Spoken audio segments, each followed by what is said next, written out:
What's up, YouTube? It's me, GC, co-host of the show, Sneakers and Up, the YouTube channel, the YouTube experience. Salute to my co-host, Dante. Today I'm flying solo. And today I want to talk about two things. One, a pair of shoes that is off the radar, from a brand that's off the radar for most people, even though it's a classic brand.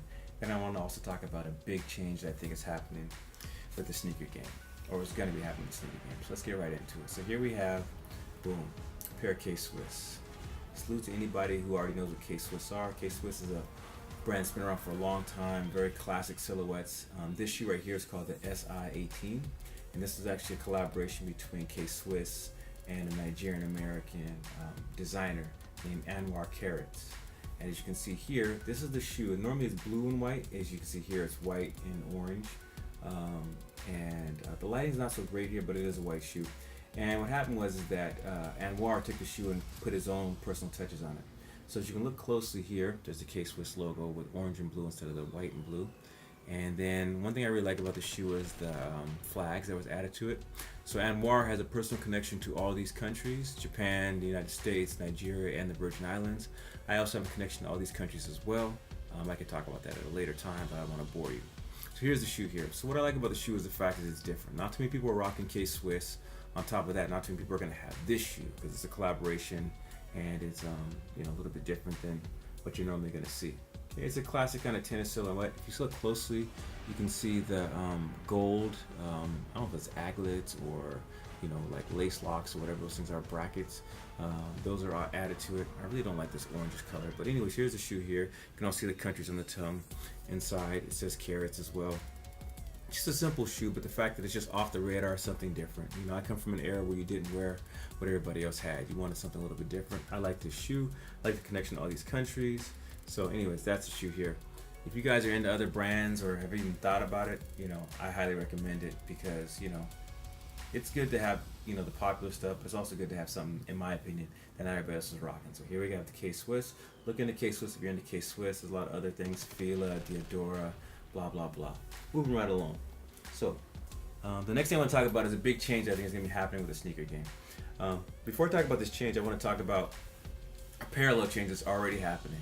So, some of you guys might know or go to nightclubs, that kind of thing, the discotheques if you're like a Latino person or whatever. But anyways, the nightclub culture is changing. So, a nightclub, the experience is just not so great for a lot of people. And nightclubs are dying. There are some in Vegas and some major cities which are still going strong, but a lot of them are closing down. I did a little reading the other day, and in England, lots of nightclubs are closing down. In the U.S., nightclubs are closing down as well. Why are they closing down? One, you have to pay to get in, which is not really, something that's new. The thing is, sometimes the cover charge to get in is high. They make you stand in line. The bouncers treat you like crap. They maybe make you wait in line for a club that's empty.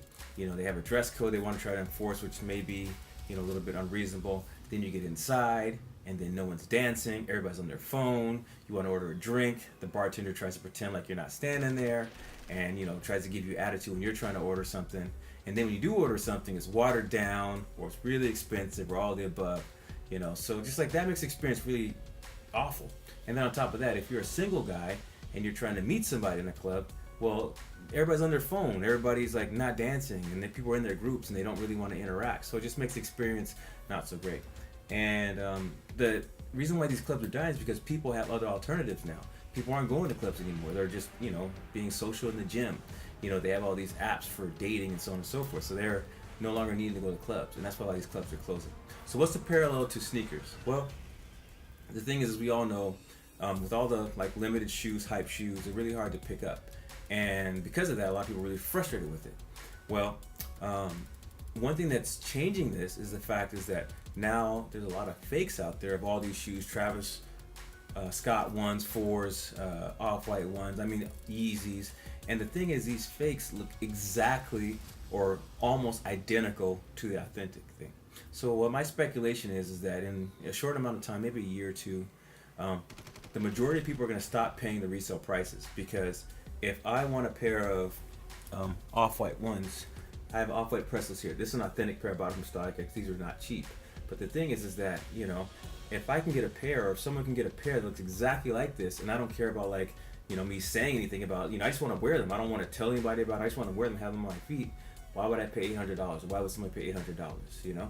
I know there are some people who are old school who are like, I don't deal with, fakes or whatever, and I respect that, and I agree with that. However, the thing is that if someone's going to pay $3,000 for a pair of shoes, or pay $150 for the same shoe and it looks exactly the same, if they're not planning on reselling, or they're not planning on trying to tell people it's authentic or fake or whatever, then what's the point? So just to be clear, by the way, none of the shoes that I've ever talked about or displayed on here are fake or anything like that.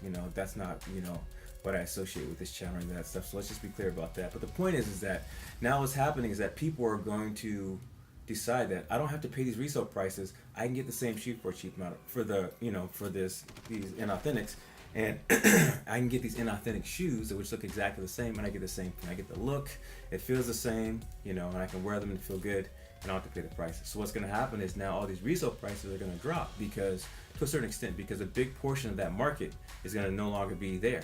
Because now if the average Joe who would pay resale can realize they don't have to pay resale anymore, and they're going to buy something else, buy the same shoe but just an inauthentic pair, then now you have no one to buy the shoe. And basically the market is supply and demand, right? You'll have more supply and less demand, so that makes the charging or the value of the supply go down. So this is just my thoughts, and in a few years I think the sneaker game is going to change, maybe even less than a few years, because no longer are people going to be paying those resale prices, and if the resale prices stay there, they're going to go down quite a bit, because no one's going to be paying $3,000 for a pair of shoes, when you can get them for $100 or whatever. So those are my thoughts. Let me know what you think. Tell me what you think about the shoes. Heat sleeper now. You like these? Don't like these? If you're up on K-Swiss, let me know. Let me know what you think about my thoughts about the parallel between the nightclub scene closing down and the sneaker game, resale game kind of closing down, or at least being reduced, or at least not being so crazy like it is right now. And then fakes and authentics and all that stuff. Let me just know what you think. Do you like the shoe? Do you not care if it's fake? Do you care? All that stuff. So I'm GC, one of the co-hosts of Sneakers and Up. Share your thoughts in the comments. Peace.